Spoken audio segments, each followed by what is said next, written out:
ছাত্র আন্দোলন বাংলাদেশ যশোর জেলা শাখা জননেতা জনাব ইমরান হুসাইন।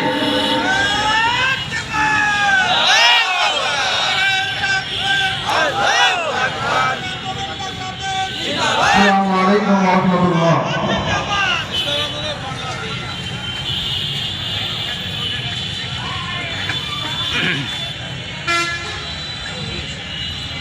نحمده ونصلي على رسوله الكريم أما بعد فأعوذ بالله من الشيطان الرجيم بسم الله الرحمن الرحيم إن الحكم إلا لله صدق الله العظيم।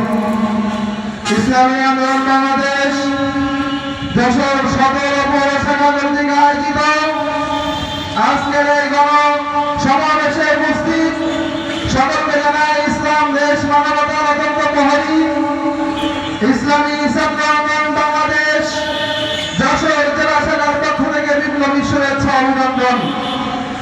প্রিয় উপস্থিতি, আমরা সকলে জানি দীর্ঘ 16 বছরের ফ্যাসিস্ট শেখ হাসিনা সরকার গত 5 আগস্ট 2024-এ এই দেশ থেকে পালিয়ে গেছে। বলা ঠিক না?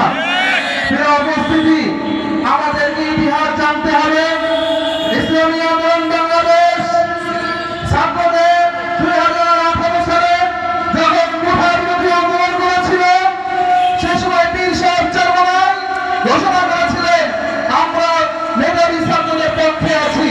প্রিয় উপস্থিতি, 2018 সালের আন্দোলনে ইসলামী আন্দোলন বাংলাদেশ, ইসলামী ছাত্র আন্দোলন বাংলাদেশ সর্বোচ্চ ভূমিকা রেখেছিল।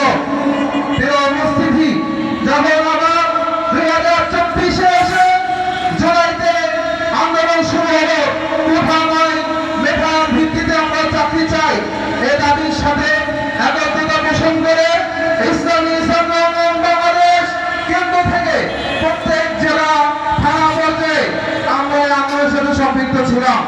প্রিয় উপস্থিতি, আপনারা সকলে জানেন বাংলাদেশে যত রাজনৈতিক সংগঠন আছে তার ভিতরে একমাত্র ইসলামী আন্দোলন বাংলাদেশের মুহতারাম আমির পীর সাহেব চরমনাই 2024-এ 18 জুলাই ঐতিহাসিক ঘোষণার মাধ্যমে ইসলামী আন্দোলন বাংলাদেশ রাজনৈতিক প্যানেল নিয়ে মাঠে ছিল। কথা বলা ঠিক কিনা? 2024-এর 18 জুলাই পীর সাহেব চরমনাই যখন ঘোষণা করেছিল এই গণবিকাশ আমার সরকারের বিরুদ্ধে কারাগুলি করি, এই আওয়াজ এই ঘোষণা জুলাই আন্দোলন স্পিরিট জুগিয়েছিল। কথা বলা ঠিক কিনা? আমরা বলতে চাই এই আওয়াজের কারণে বাংলাদেশ আরেকটি স্বাধীনতার মুখ দেখেছে। কথা বলা ঠিক কিনা?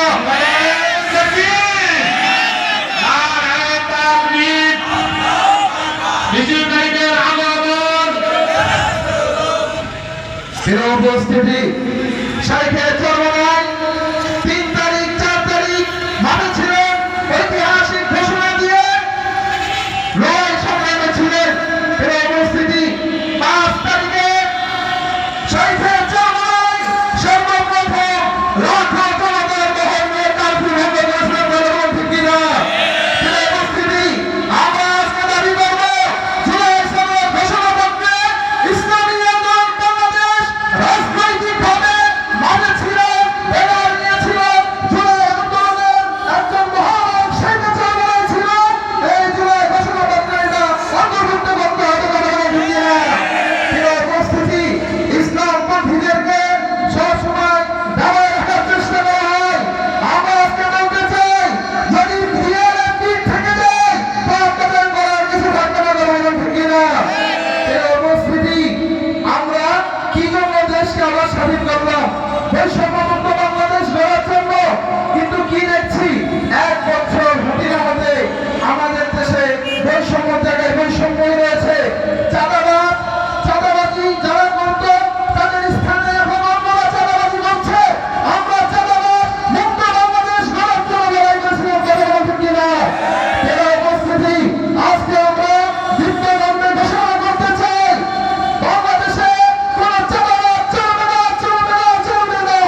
উপস্থিতি, বৈষম্যমুক্ত বাংলাদেশ গর্ব, কিন্তু বৈষম্যমুক্ত বাংলাদেশ আমরা গড়তে পারছি না। প্রিয় উপস্থিতি, আপনারা সকলে জানেন আমাদের মুহতারাম আমির পীর সাহেব চরমায় 3 দফা ঘোষণা করেছেন। আমরা বিশ্বাস রাখি যদি আমাদের পীর সাহেব চরমায় বঙ্গবন্ধু মহোদয় যে ঘোষণা করেছেন, জাতীয় নেতা যে ঘোষণা করেছেন, এই ঘোষণা যদি বর্তমান সরকার মেনে নেয় তাহলে বাংলাদেশের ভবিষ্যতে কোনো ফ্যাসিস্ট তৈরি হতে পারবে না। কথা বলা ঠিক কিনা? আজকে সমাবেশ থেকে আমরা গণহত্যার বিচার চাই। যারা গণহত্যা করেছিল 1 বছরে আমরা তাদের কোনো বিচার এখনো দেখি নাই। তাদের সর্বোচ্চ বিচার করা লাগবে। কথা বলা ঠিক কিনা? প্রিয় উপস্থিতি, আমরা পিআর পদ্ধতিতে নির্বাচন চাই। আপনারা সকলে জানেন বাংলাদেশের অধিকাংশ রাজনৈতিক দল পিআর পদ্ধতি মেনে নিয়েছে, কিন্তু মানতেছে না কারা? যারা পিআর পদ্ধতি মানলে আবার ফ্যাসিস্ট হতে পারবে না। কথা বলা ঠিক কিনা? আমরা ঘোষণা করতে চাই পিআর পদ্ধতিতে নির্বাচন হতে হবে এবং দিতেই হবে। কথা বলা ঠিক কিনা? আল্লাহ তাআলা আমাদেরকে ইসলাম এবং দেশ মানবতার পক্ষে ছিলাম, থাকবো এবং আজীবন থাকতে পারি সেই আশা ব্যক্ত করে আজকের আলোচনা শেষ করছি। প্রথম করি অবশ্যই মুমিনিন। আসসালামু আলাইকুম ওয়া রাহমাতুল্লাহ। দেখা হবে রাজপথে, কথা হবে স্লোগানে।